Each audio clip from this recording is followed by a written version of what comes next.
நடந்து முடிஞ்ச சட்டமன்ற தேர்தலில் வந்து பெரம்பூர் தொகுதியில் 50,714 வாக்குகள் வித்தியாசத்துல திரு சி ஜோசப் விஜய் அவர்கள் வெற்றி பெற்று இன்னைக்கு சிஎம் ஆயிட்டாரு. இதே இதுதான் இப்ப சொல்லிட்டு இருக்கிறேன் அப்படின்னு கேட்டீங்க. அந்த தொகுதியில திமுக சார்பாக போட்டியிட்ட ஆர்டி சேகர் அவர்கள் வந்து இப்போ பெரம்பூர்ல வெற்றி பெற்ற திரு விஜய் அவர்களுக்கு எதிராக வழக்கு தொடர்ந்திருக்காரு, தேர்தல் வழக்கு.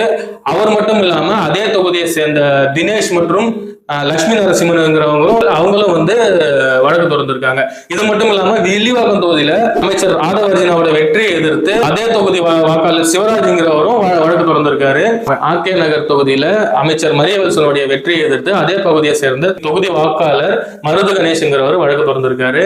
இது மட்டும் இல்லாம திருவெரும்பூர்ல நவல்பட்டி விஜயோடைய வெற்றியை எதிர்த்து முன்னாள் அமைச்சர் அன்பில் மகேஷ் வந்து வழக்கு தொடர்ந்திருக்காரு. இதே மாதிரி திமுக மட்டும்தான் வழக்கு தொடர்ந்ததா கேட்டா இல்ல. திருமயம்பதில வெற்றி பெற்ற திமுக வேட்பாளர் ரகுபதியை எதிர்த்து தாவேக வேட்பாளர் சிந்தாமணிங்கிறவங்களும் வழக்கு தொடர்ந்திருக்காங்க. இதெல்லாம் ஏன் போட்டிருக்காங்க? இந்த வழக்கு என்ன வழக்கு? எதுக்கு சம்பந்தமே இல்லாம இந்த எலெக்ஷன் எல்லாம் முடிஞ்சு போச்சு, இப்ப எதுக்கு வந்து வழக்கு போடுறாங்க அப்படின்னு கேட்டீங்கன்னா பாத்தீங்கன்னா இந்த வழக்குகள் இந்த எலெக்ஷன்ல இந்த கேண்டிடேட்ஸ், இந்த தொகுதி கேண்டிடேட்ஸ் எல்லாம் வந்து நியாயமான முறையில ஜெயிக்கல, இவங்க எல்லாம் வந்து நியாயத்துக்கு புறம்பான முறையில தான் ஜெயிச்சிருக்காங்க அப்படிங்கிறதுக்காக இவங்க ரீஎலெக்ஷன் வைக்க சொல்லி வழக்கு தொடர்றாங்க. இப்போ இந்த வழக்குகளுக்கான முடிவு என்னங்கிறது நீதிமன்றம் தான் சொல்லணும். இது அடுத்தபட்சமா என்ன நடக்க போகுதுங்கிறத நம்ம பொறுத்து இருந்து பார்ப்போம். இந்த நியூஸ் இப்போதான் கொஞ்சம் நேரத்துக்கு முன்னாடி வந்துச்சு. இது உங்ககிட்ட கொஞ்சம் சேகரணும்னு சொல்றது இந்த வீடியோ. ஸோ இந்த மாதிரி பொலிட்டிக்கல் அப்டேட்ஸ் டெய்லி பார்க்கறது என்னோட சேனலை சப்ஸ்கிரைப் பண்ணிக்கோங்க, என்னோட பேஜை ஃபாலோ பண்ணிக்கோங்க.